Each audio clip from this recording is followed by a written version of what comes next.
Meditation or sadhana is psycho-spiritual practice. It is the psychic body which feels itself to be in bondage, and it is the psychic body which feels itself to be free.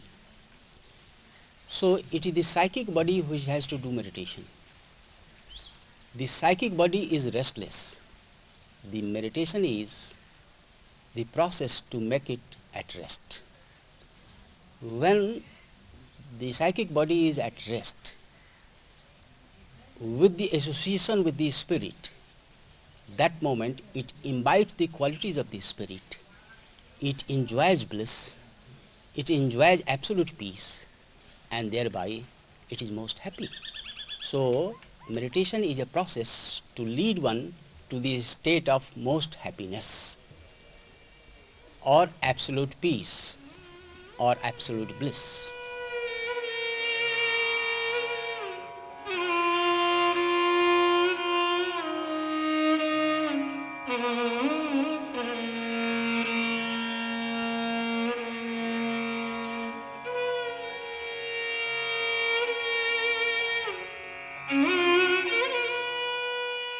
Meditation is done with mind, because it is the mind which has made one restless, and it is the mind because of which people have become completely sorrowful or sad or disappointed or frustrated, whatever you call it. So it is the mind which is to be brought into control. The restlessness of the mind has to go, and the restlessness of mind will go when some highest idea, some greater idea, some nobler idea, the idea of a spirit, that which we call a spirit or soul, is actually from philosophical point of view is God. So the ideation of soul is given to mind, and that moment mind is a wave.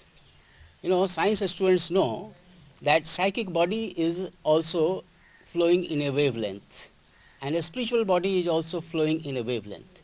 The wavelength of the spiritual body is straight, it is complete straight, and the wavelength of the psychic body is flowing in crest and trough. So the meditation is a process where a yogi wants to straighten this crest and trough and bring it into the parallelism with the spiritual wave. So when it becomes completely straightened, at that moment a yogi understands the real happiness, the true happiness or samadhi. So meditation is a process where the psychic body of that yogi is brought into parallelism with the spiritual body, and that moment he attains samadhi.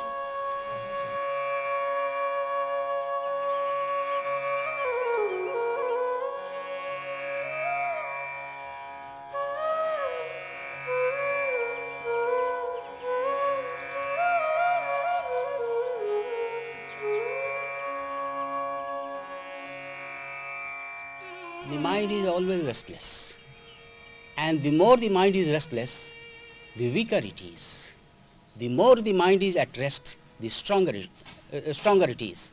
So the meditation is a process which brings the mind, the restless mind, to a stage of stillness. So the more it is still, the more strength it will get. Suppose the rays of the sun, it is scattered, but with a particular lens, you concentrate it, then it can burn some suppose some paper or some leaf or whatever, because it is concentrated. So when the mind is scattered and dissipated, that moment it is weak, it is restless, it is unhappy. So when it is concentrated and brought to a point, and the point is a spiritual point, when that ideation is taken with the concentrated mind, then it imbibes the quality of the spirit, and naturally the strength in the mind comes. There is infinite potentiality in the mind. The mind has got immense potentiality about which people don't know. The quality of making poems, the quality of doing arts, the quality of singing, all these fine arts come from the higher layer of mind.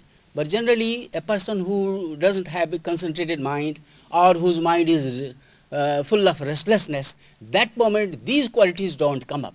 when a sadhaka starts doing sadhana, generally in the history we have seen those sadhakas become great poets, they become great artists, they become great writers because they touch the higher layers of mind from where different things come. From the soul level, different things come, they experience it and then they write.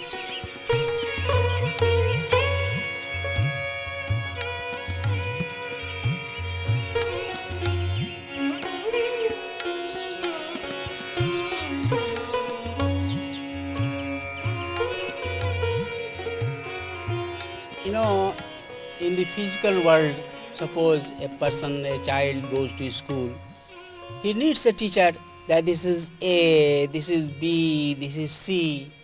He needs a teacher. So, in the crude physical body, suppose one learns some exercise, or learns some karate, or all these things, there also one needs a teacher. So, there, this is the subtlest world.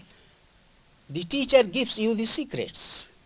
Teacher is not a person who is to exploit you in any way. He is just like a benevolent father, a benevolent person who gives you those techniques, those ideas, those secrets, and with the help of which you go ahead and you realize yourself. So teacher is a must. Reading the books, it is very difficult to realize. One can go to some extent reading the books, but to realize the self will be very difficult. So there is the need of some teacher who guides you, who helps you, and the teacher actually in different scriptures and in different philosophical books, and even with the experience yogis have known that teachers are must for the sake of meditation.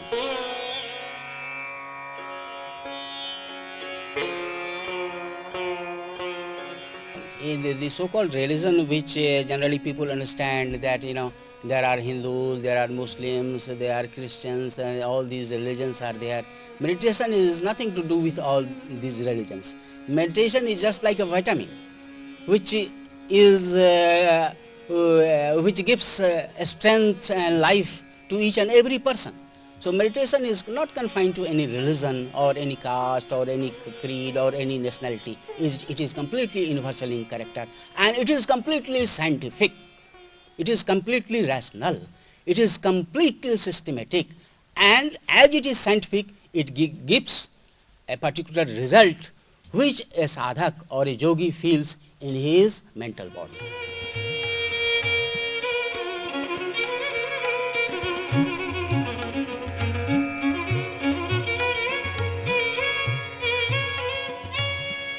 All the great scientists, all the great learned people, all the great scholars, they have found out the meaning of life is to get the happiness, highest happiness.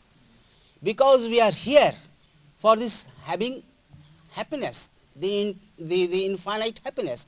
We don't want unhappiness for even a single minute. Take for example, you are sleeping on the bed, but when one side starts boring you, disturbing you, you turn your side. It means unconsciously you want to continue your happiness. So the internal desire is that one wants to continue the happiness, one wants infinite happiness. So for that one, and that infinite happiness is God. So getting infinite happiness is getting God.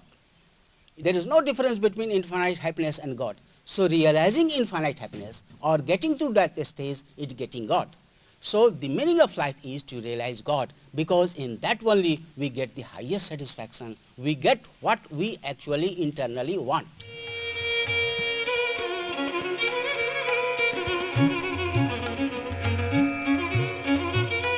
Go on doing meditation with patience. A time is sure to come when they will be crowned with success. And the success is the absolute bliss, the highest bliss, the endless happiness.